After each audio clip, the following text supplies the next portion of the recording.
Welcome, everybody, to another episode of the Real Freedom Podcast. And today we have a wonderful guest. We've got Shawn DiMartile here, and he's going to talk to us about multifamily investing.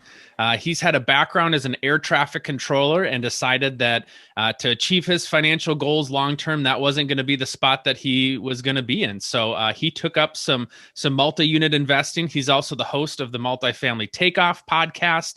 And is just really doing a lot in the real estate space. And to go from no experience to now having a lot of experience, he just has a wealth of wisdom to share with us. So thanks for coming on. Why don't you just take a minute and give us a little bit more about your background? I appreciate that. Thanks, Mike. Thanks for having me on the show. And I'm happy to provide whatever value I can to your listeners. But a little bit about me. I started out, I served 5 years in the United States Navy. I was an air traffic controller in the Navy. So that's where I got my experience. When I got out of the Navy, I transitioned and got hired by the Federal Aviation Administration, the FAA, to work as an air traffic controller.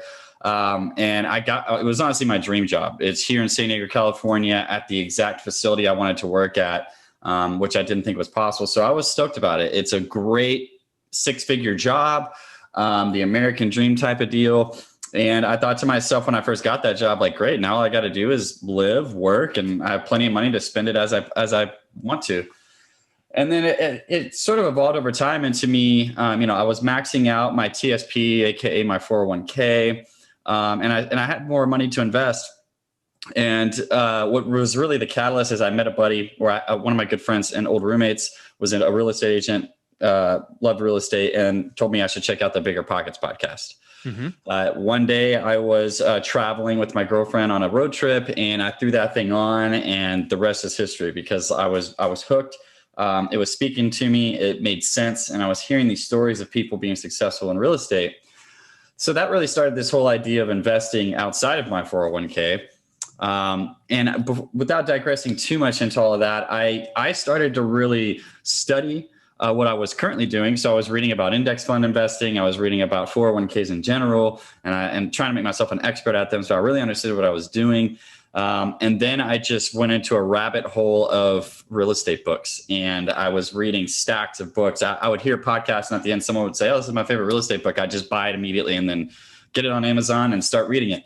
And then I would listen to more and more podcasts, and I was just kind of consumed in learning about this free education on real estate. Well, flash forward, and I really came to this realization that staying at my job until I was, 50 something years old, or retiring, at 65 is when I could tap into that money in my 401k. It wasn't making sense to me. I was doing all of the math. It wasn't the kind of lifestyle I wanted to live, and I wanted my time back. So I liquidated my 401k completely with myself and my 2 partners. And we went out and decided we were just going to go ahead and jump right into the big stuff, skip all the smaller stuff. And we bought a 32-unit apartment complex in Greenwood, Indiana, which is just outside of Indianapolis. And that's sort of what got me into real estate there. And now we're starting to really grow. This is a big year for us, but now we'll probably end the year just under 500 units. Wow. And to recap for those folks that don't know your story, when did you buy that 32 unit? I bought that 32 unit in December of 2019. So not really that long ago. Yeah.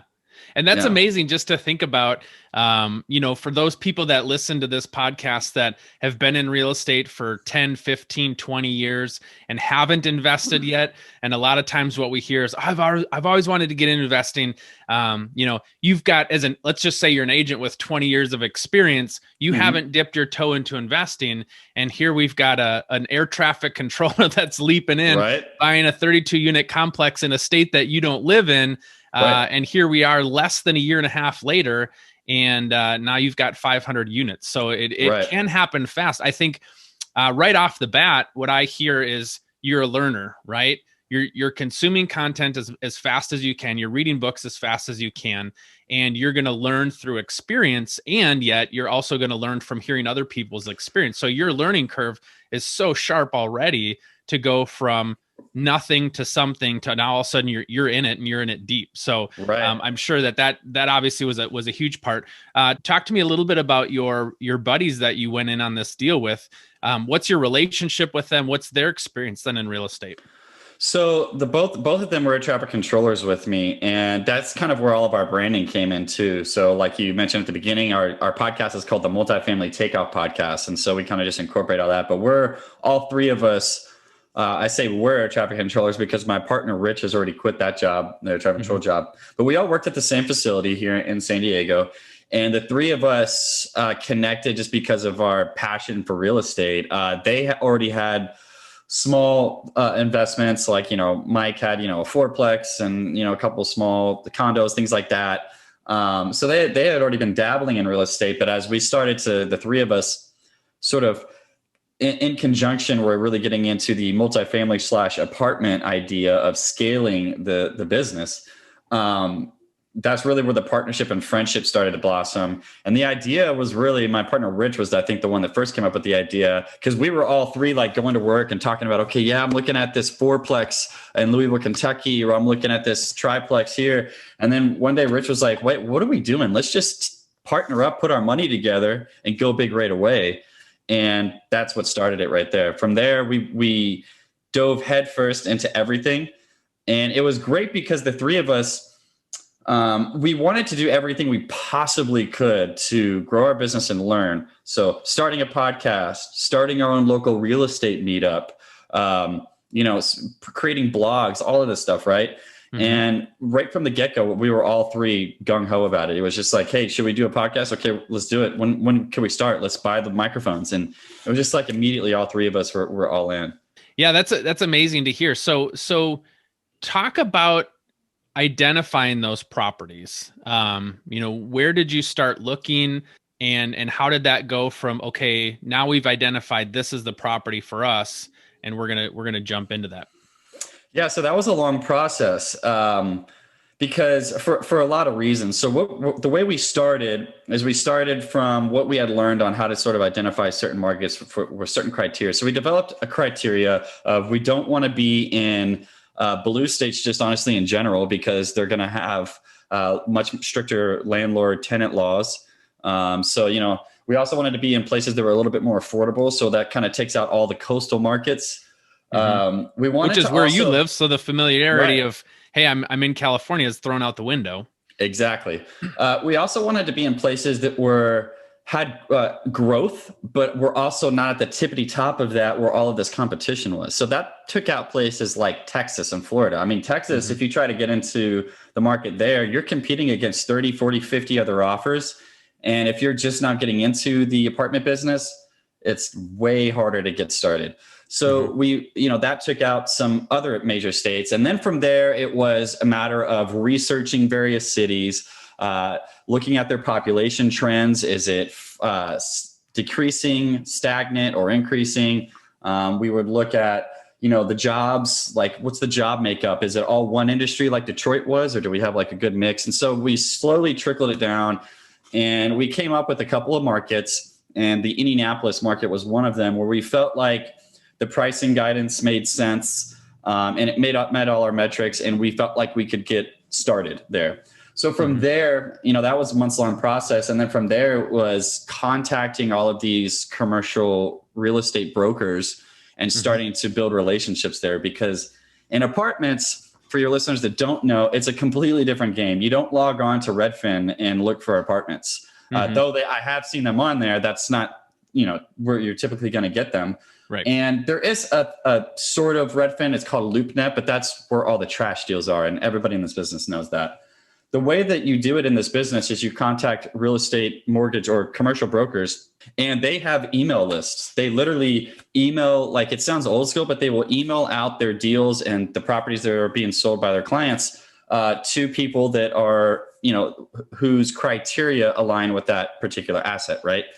So in order to get them to send you the good deals, they have to trust that you can close on the property, that you know what you're doing, that you have the money, all of that stuff. So it's really hard to build that trust. So that was probably that alone was probably another 3, 4, 5 months of working with brokers to start getting deal flow. And then from there, it was months of looking at deals, underwriting them, and till one day the deal that we got came across our desk and it made sense for us and we jumped on it.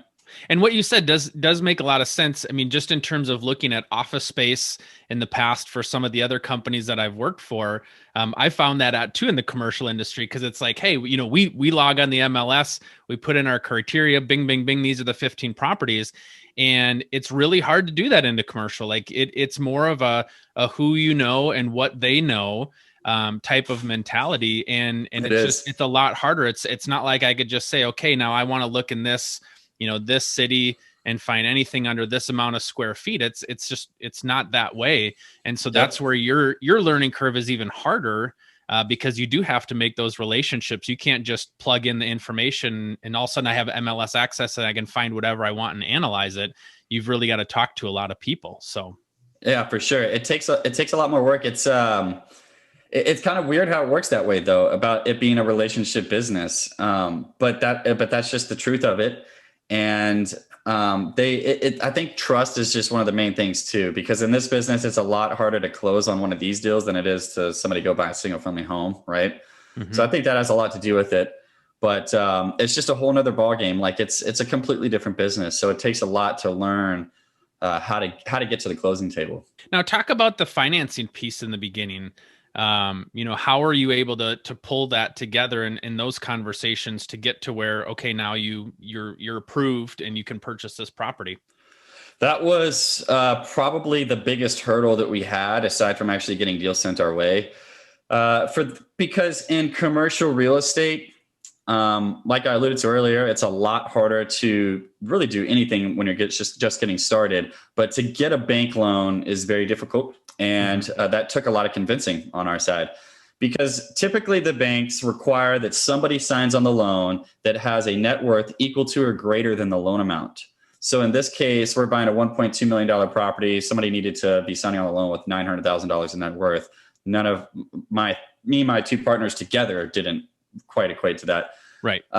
And in addition to that, they want to see experience. They typically want to see 2 years of multifamily experience by somebody signing on the loan.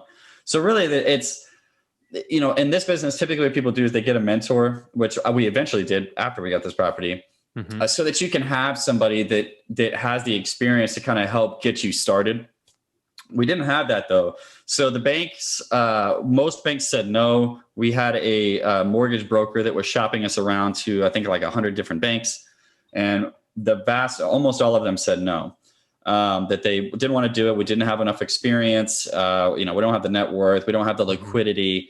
So we finally found a Bank of the West that has a really good relationship with our mortgage broker. So our mortgage broker is essentially packaging up our bios and everything that they can about us to make us as attractive as possible to the bank. So we had to come up with all these detailed business plans. They wanted to see our underwriting and our pro formas. They wanted to see basically everything. They also wanted to see actual bids from contractors for the work that we were planning on doing, because they just really didn't trust that we were going to be able to estimate that, which is fine. So we had to go the extra links before we even closed to actually go and get, which I was the person that did this. I had to reach out to numerous different contractors, get, concrete bids in place, and then forward that to the banks. So it took a lot of work, but eventually we got them to agree. We didn't get great terms on the loan, but I don't regret that one bit, because to this day, we're going to make quite a bit of money on that property. But we got it done. So that, anybody that's out there thinking they want to get into the apartment business, hear me out, and knowing that your path to success will be so much easier if you find somebody that's already in the business that you can partner with to get started. Because if you do it just from scratch, it's going to take a lot. You mean the banks didn't really like a couple of enthusiastic young guys? They just didn't take your word for it? No, apparently not, man. They apparently a couple air traffic controllers, they just don't suspect will understand the business of apartment investing. Go figure. Yeah. Well, and I think that's another thing too, as we kind of look at character traits here that are important, is you're relentless, and you're willing to put in the time and do what's needed to done, which shows your level of commitment. To buy a property of your size, you can't just say, I'm really excited about it, and then you get told no once or twice. You're like, well, I guess it's back to air traffic controlling. I'm done. I got told no a couple of times. You right. pursued that, and you worked really hard. and showed that you're committed to doing that, so that speaks a lot to it. So, yeah. So talk to me then. Okay. So you got your unit. What needed to happen to it? What did you guys do to fix it up and make it look pretty and to now where it's worth a lot more than it was when you bought it a year and a half ago? So we joke about it that we basically bought a big pile of bricks because it's a brick building. Because just about everything needed to be replaced. We call it was a distressed asset, which means that it was economically distressed. It was below a stabilized occupancy. I think it was right around 80% occupied or something like that when we bought it. The units were in terrible shape. The previous owner was basically a slumlord, if you want to look at it that way. She didn't take care of the property whatsoever. The outside needed a bunch of work. You name a component in a building and it needed to be redone. Let's just make it easy. But the good thing about this property was that it was located in a really good neighborhood. So we're talking a median household income around $60,000, which in the Midwest and just outside Indianapolis, that's pretty good money. You can have a good life with that much. And for the median household income to be that, the schools were all like top rated schools. It had really great population trends. The crime was low. It met everything that we look for in a neighborhood. So we knew that if we could just reposition the asset, which in the apartment world just basically means flip it, we could make a really good profit. So we went in and started with the interior renovations on the vacant units. And as units went vacant, we completely renovated them basically from top to bottom, new cabinets, countertops, floors, you name it. And then shortly after we got started on the exterior, so we've replaced all the windows. We've actually replaced all of the balconies. So there's 2-story buildings and all the second floor units have balconies or decks or whatever you want to call it. And we tore them all down and rebuilt them all and poured all new first floor patio concrete slabs. We replaced all the front doors. I mean, the list goes on so that now when you drive by the property, the curb appeal is actually pretty nice. And there's still more work to be done.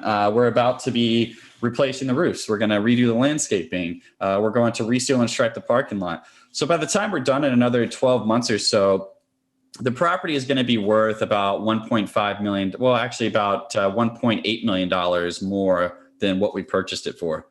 So, and was that 1.2 or 1.3 you said you bought it for? That's right, 1.2. Yep. And we've put about $450,000 into it to date. We're actually refinancing the property right now to pull a bunch of our cash back out. We're pulling out about $500,000, and we're going to use that to then put most of it right back into the property to continue improving the value, because we know that in another 18 months or so, we can refinance again and pull out all of our money that we initially invested plus a lot more. So that's what our plan is right now. It's been going really well. There's obviously been bumps in the road, but and for your listeners that don't know, the great thing about apartments is that they're not valued like single family homes.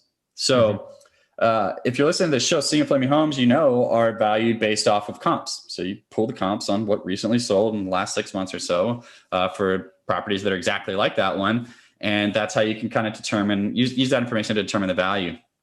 Apartments are valued like a business. So it's based off of the net operating income, NOI. So it's, to put it simply, the more money that the property makes, the more valuable the property is going to be. To where even if the economy or the real estate market softens and prices aren't going up or they even decrease a little bit, you can still increase the value of an apartment complex as long as you can increase the net operating income. So we've done that by renovating it so that we can raise rents, which increases the income.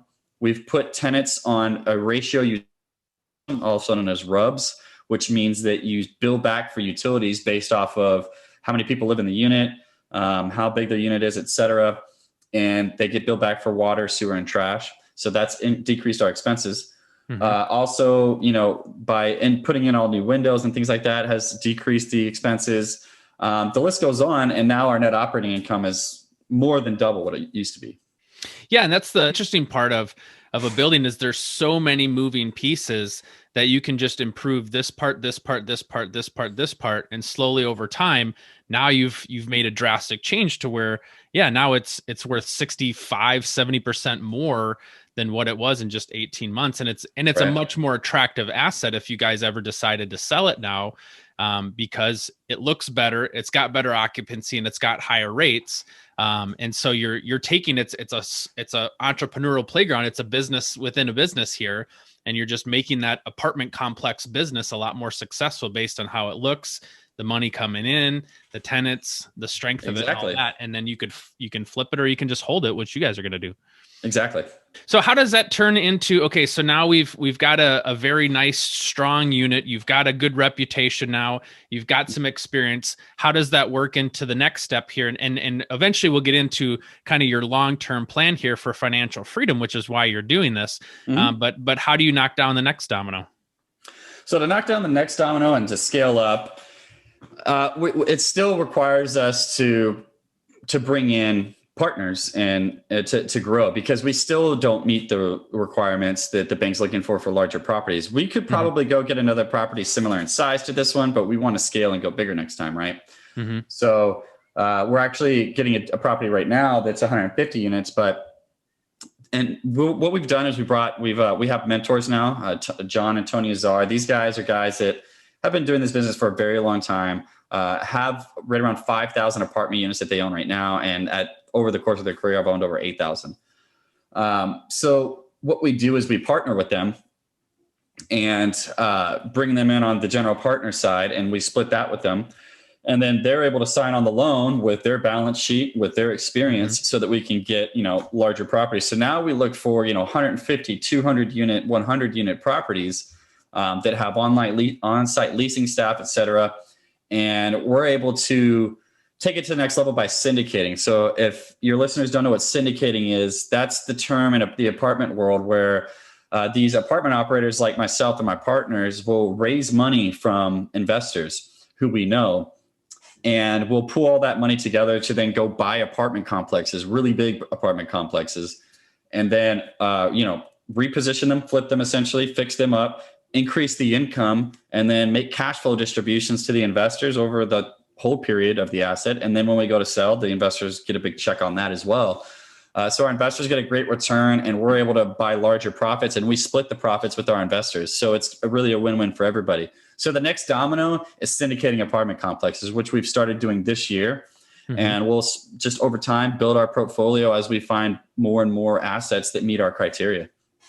So for those people that aren't familiar with syndication, then can I choose, let's just say, okay, hey, I really like this guy, Shawn. I've listened to his podcast. He's phenomenal. I want to partner with him and his stuff. So I could specifically say, I want my money to go to your company, or to go to the syndication, the properties that you have. Just like I'm picking a stock and I'm saying, I believe in the value of this company, essentially now that company is you and your partners, and I can put my money with you in what type of increments, for those people that may not know. Yeah, so that's exactly what you can do. The passive investor, that's where their work lies. The passive investor who wants to invest in an apartment syndication, the work they put in is vetting out the sponsor, the operators. There's a bunch of different names for them, but vetting guys like me to say, like, okay, which one do I like? Do I mesh well with? Do I like what he's doing? Their track record, et cetera. You can find apartment operators like that, and then tell them that you're interested in investing and get in on their deals.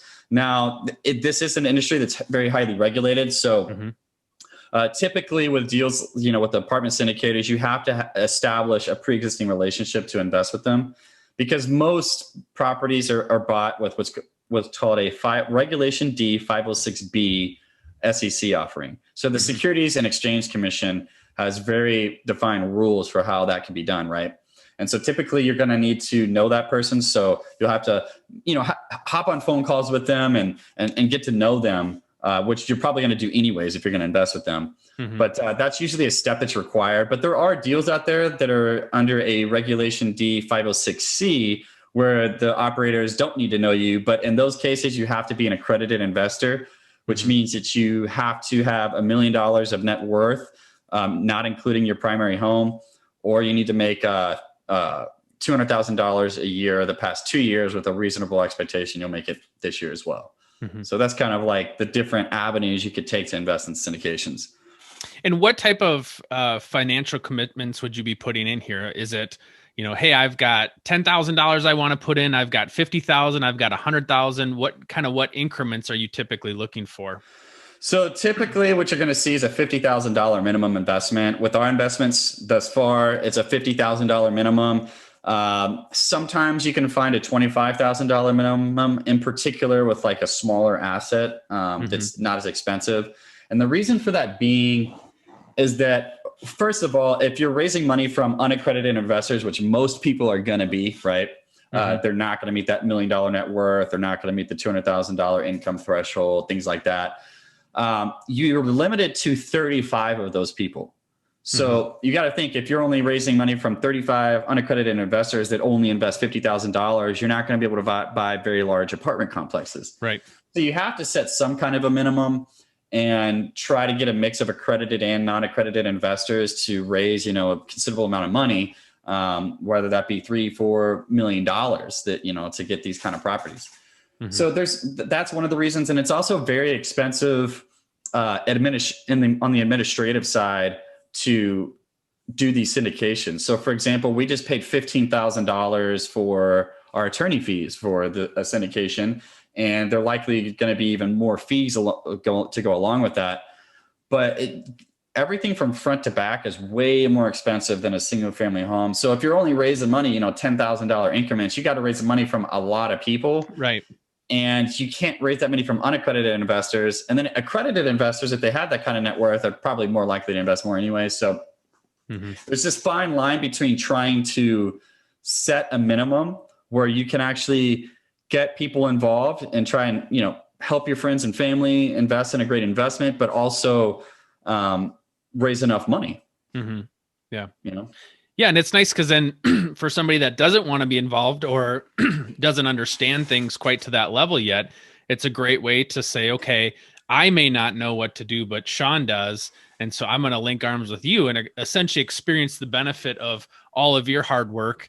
And I get to be passive in that and receive my investment without having to be the one to figure out, okay, now where in Indiana are we going? Or, which building are we picking? I don't have to worry about that. I just say, here's my money. I trust you. Go make me some more money. Right. Yeah. And you don't take on the risk either because you're not signing on the loan. So, the guys that sign on the loan, they're on the hook for the loan. So if something goes wrong, the bank's coming after those guys.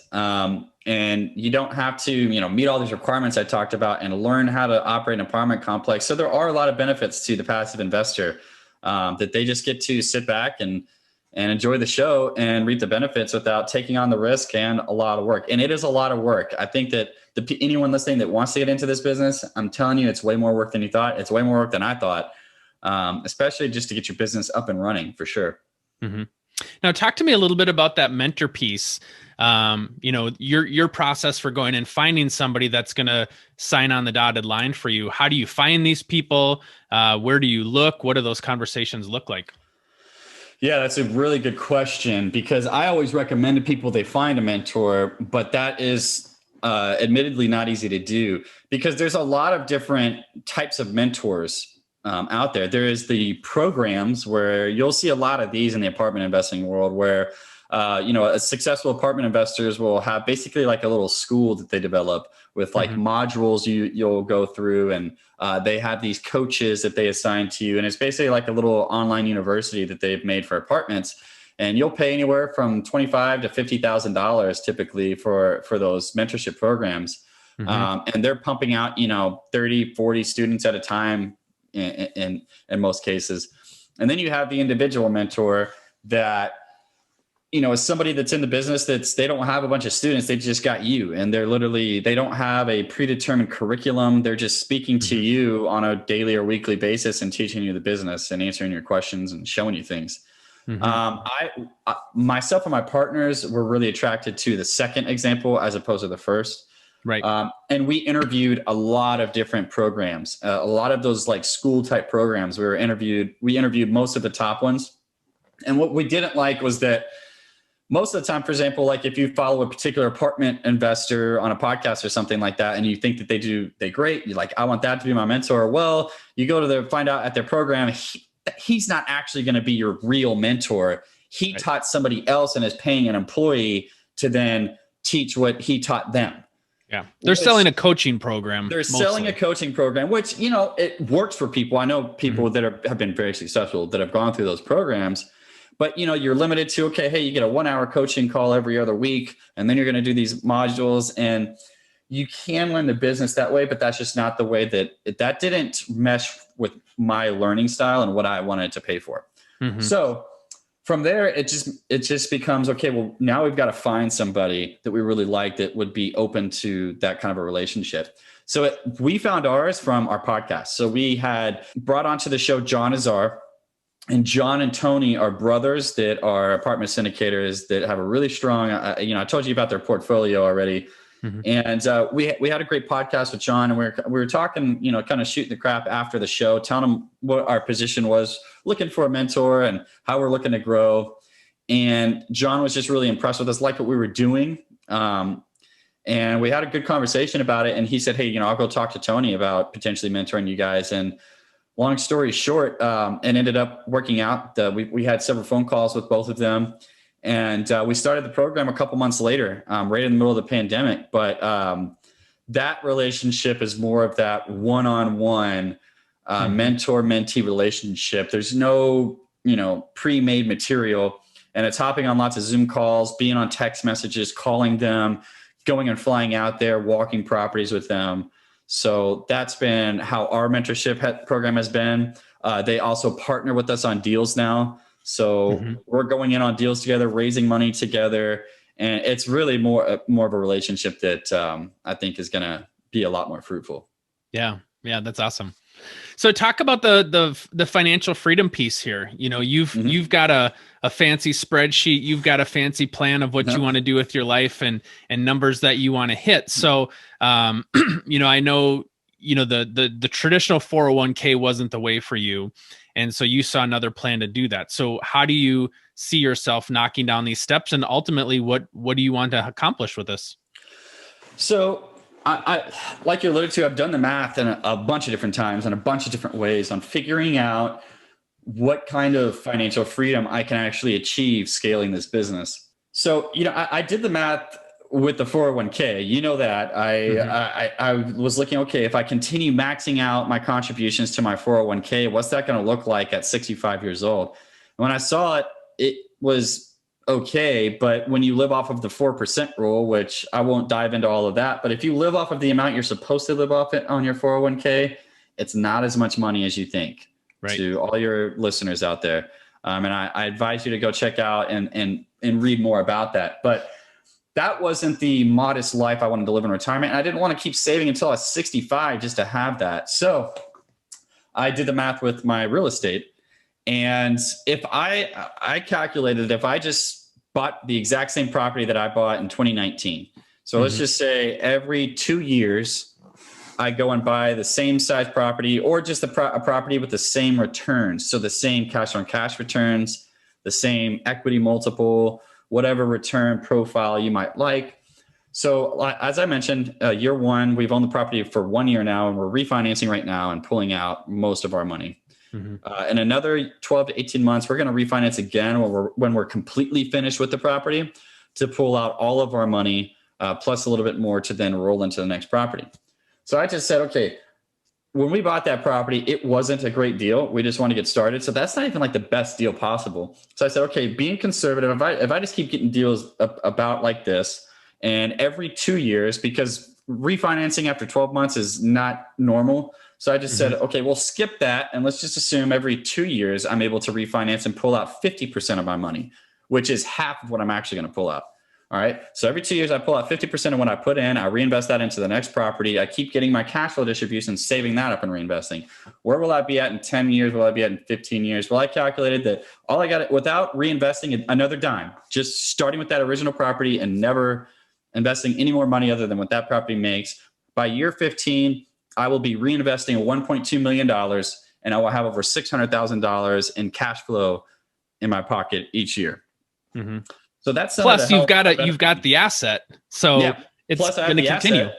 Right. It's going to continue, right? Because with the 401k, right, you've got a nest egg and you start selling shares, and that nest egg eventually runs out.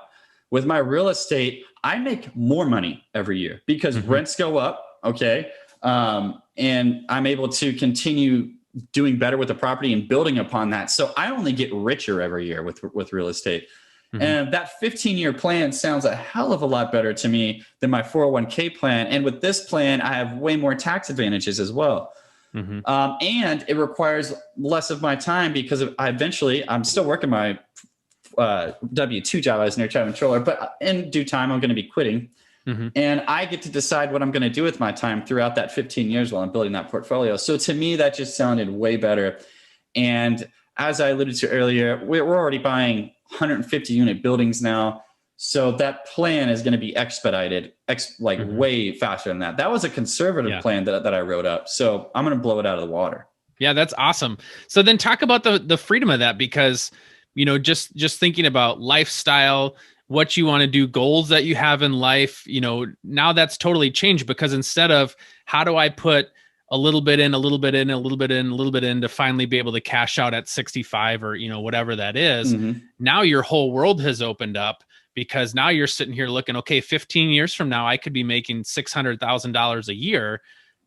Your brain flips. It flips a switch in terms of what's possible with my life versus how long can I milk this air traffic controller thing to hit the number. Now it's, oh gosh, I could do all these things that I never thought I could do before. Yeah, it's really just, it's real estate has completely changed my life because of that. It's opened up new possibilities for how I want to spend my time, the kind of vacations I'm going to be taking over the next 10, 15 years.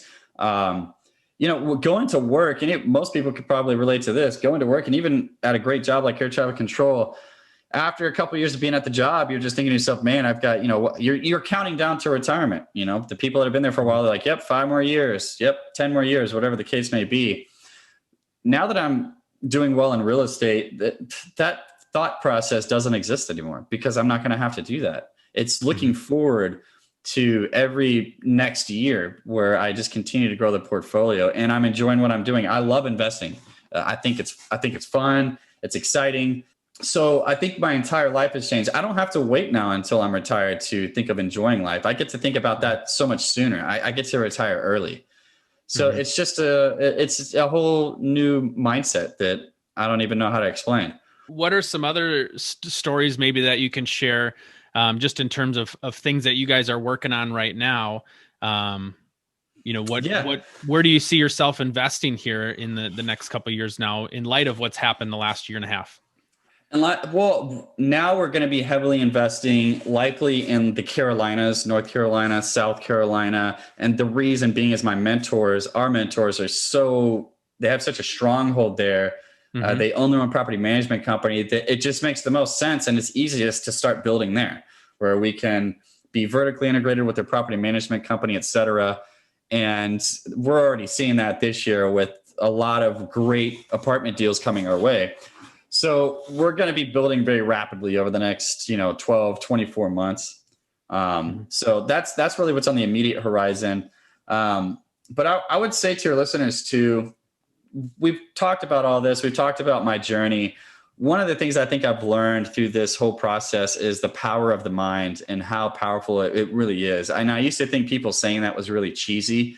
When you read those like self-coaching books and things like that. But all I want to say is because I didn't make good grades in school. I didn't make great grades in college. I dropped out of college to join the Navy. I studied very hard for air traffic controller because I wanted that job so bad. But then I found real estate and I just kind of became obsessed. And I think that if you want something bad enough and you think about it every single day when you wake up, all day long, when you go to bed, and every day you're doing whatever you can to get one step closer, I really do think that you could do and accomplish anything. It just takes that absolute tenacity and obsession though. So whatever that may be, it might not be real estate for somebody, but they'll find something that they're really passionate about and that they want so bad that they'll do whatever it takes to get there. And that happened to me with real estate. And it's just an absolute obsession to where my partners and I just do everything we can every single day and work every single day, 7 days a week on improving the business. So I think that anybody listening, if you have that kind of drive, don't worry about all those barriers that I told you about, because you'll find ways around them. What advice would you give, so if I'm listening to this now and it's like, oh man, I've never really thought about multifamily to that level yet, or maybe it's just I haven't thought about multifamily. Maybe I've only thought about single family condos or whatever. What advice would you give to somebody? Well, a couple different pieces of advice. I would say, if you're into real estate and you're not sure about getting into the multifamily, that's okay. Find your niche and just crush it in that niche. I would also add to that, though, that if possible, do whatever you possibly can to go as big as possible, as quickly as possible, because the economies of scale are just massive the larger you go. To put it in a really easy way for somebody to understand, think about you buying that single family house or that duplex, whatever market you're going to be in. You're going to be spending, I don't know, in Minnesota, $200,000 something for a house, maybe a small house, $100 something thousand. Same thing pretty much anywhere in the Midwest. If you're in some of these other nice markets, even North Carolina, where we're investing, you'll be paying $200 something thousand, $300 something thousand for a house. Okay. Just like when you go to Costco and you buy like a whole bunch of toilet paper rolls, per toilet paper roll, you're spending less because you're buying in bulk. Right. It's the same concept. We spend $80,000 per apartment unit. On that first apartment we bought, we spent about $30,000 per apartment unit. The $30,000 apartment units are renting out for $800 and something right now. The $80,000 apartment units are renting out for almost $1,000. Mm-hmm. If you were to go rent a house in the same neighborhood, you might only spend $100 more. Mm-hmm. So on a per unit basis, you're going to spend less and you're going to get more in rent. That's the key there. Mm-hmm. And the more units you get, generally, the more economies of scale work in your favor, because now once you're getting into larger units, well, even like if you were to get a 10 unit, a property management company is going to charge you less because it's easier to manage 10 units as opposed to 10 separate houses they got to drive to. Right. And then once you get into the 150 unit plus, your expenses go way down, because now I've got full-time maintenance staff. I don't have to pay some electrician to come and fix the light bulb that charges crazy amount per hour. I'm paying that guy $40,000 a year. So the per hour cost is way down for me, and I'm going to have him, fix everything as needed. Mm-hmm. And we're able to keep supplies on the property. I mean, I could probably go down that rabbit hole and go on and on and on. But I would just say, to keep it simple, the economies of scale is what's going to get you rich. And the bigger you can go, the sooner you can, the richer you're going to get, the faster you're going to get rich, to put it simply. Awesome. So cool. So for those folks that heard your story and it's resonated with them, how can they reach out to you? How can they learn more about what you're doing? So probably the easiest way, there's a couple of ways. You can go to our podcast website, themultifamilytakeoff.com. Our website for like our syndications and things like that is called pac3capital.com, and that's PAC, the number 3, capital.com. Mm-hmm. You can email me personally, Shawn, SHAWN, at pac3capital.com. And you can email me to let me know you want to hop on a phone call to ask me questions. If you're interested in investing, whatever the case may be, don't be afraid to reach out. Awesome. Well, thanks so much for sharing, Shawn. It's exciting to hear about the ride you've already been on, and it hasn't been that long. So very excited to see what's to come for you in the future. Thanks, Mike. I appreciate it. Thanks so much for having me on the show. I appreciate it. Awesome. Thank you.